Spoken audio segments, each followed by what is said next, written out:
Hi, everybody. Adam Savage in my cave today, and we've got a busy week here. We're prepping for a collaboration coming in on Monday, and so I'm working on a puppet on the sewing machine, and I've been slowly revivifying my Hellboy mecha glove. But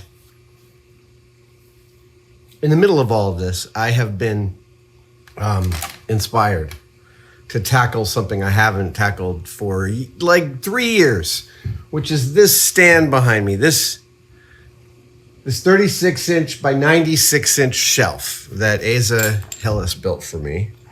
One of my old shop assistants, Asa, and his brother Noah built that. And it was always meant to be a tool cabinet of like the tools that were in boxes, right? Finger sander, yeah, you can see it, force gauge, stuff like that. But this is populated by stuff that I need all the time, and it's also populated by stuff that I never use. And that is proving to be not useful. The noise to signal ratio of this shelf has reached a critical point, and I need to strip it all out and put it right back in again. And I may be making some cabinets to pull out, but it needs addressing today. That's the trick. That's what we're doing. We're gonna pull this. Also, the electronics shelf in front of it needs rejiggering because it does. So let's get started.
So let's talk about the philosophy of setting up something like this.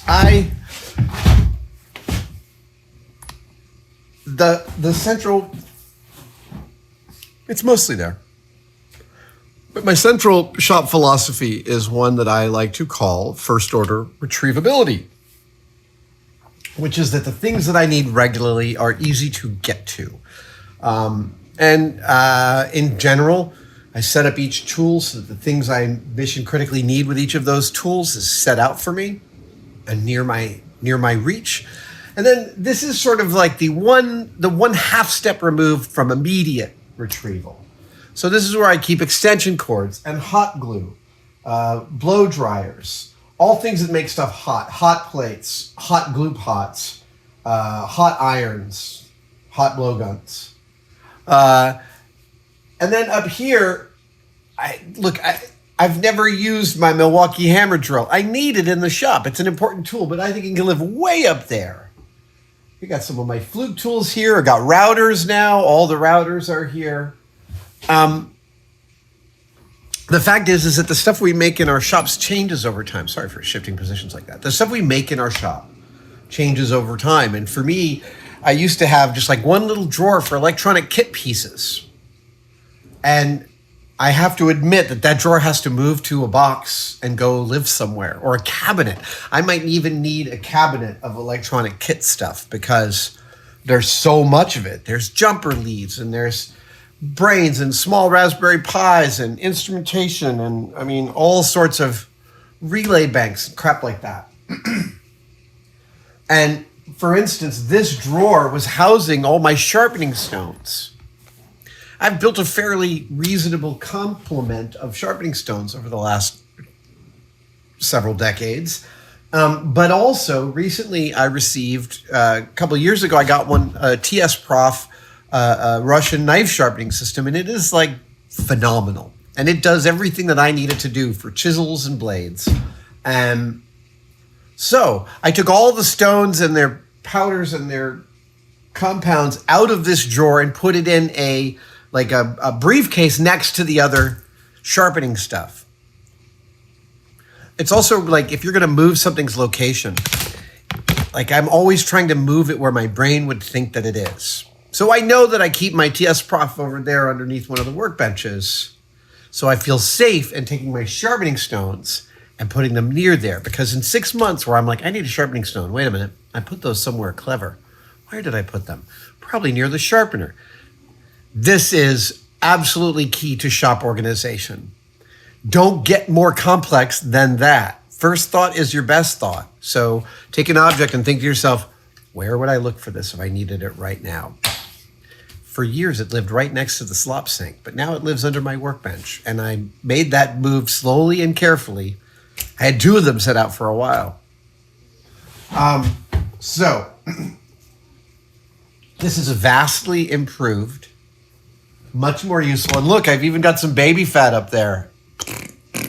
There we go. Look, I even have some baby fat up there. Room to grow, as it were. It's one of the hardest things I'm finding, that as I continue to listen, this rejiggering this whole wall has been something I've been toying with for at least a couple of years and haven't gotten around to. But one of the things that can be difficult is when the amount of stuff you have exceeds your first storage system for it.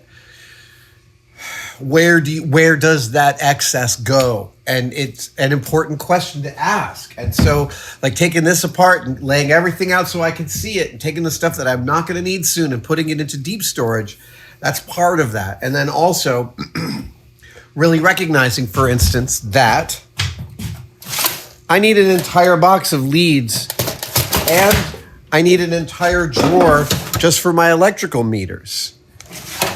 Those 2 realizations freed up so much freaking space for me between my electronics cart and the way that I use it and the way that I use the shop. So it's been going really nice. I'm going to do some labeling, although it may be, I'm trying to find it, but it may be that I've used up my last whiteout marker. That seems crazy, but Lord knows I go through them. Oh, that's where that is. Okay, good.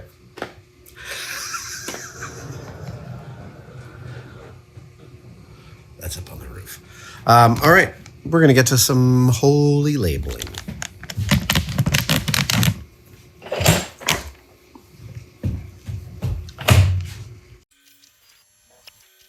Thank you guys so much for watching. I wanted to remind you about some classic merch we still have available at adamsavage.com, specifically these beautiful pouches. I use these like sidecars for everything I do. I've got them in different categories and different colors. And if you want to know what's inside them, we also sell patches that label them, like for cables or pencils, or if you just want to represent the Savage logo. We also make these in 2 different sizes, small and large, for whatever needs you have. They're available right now at adamsavage.com.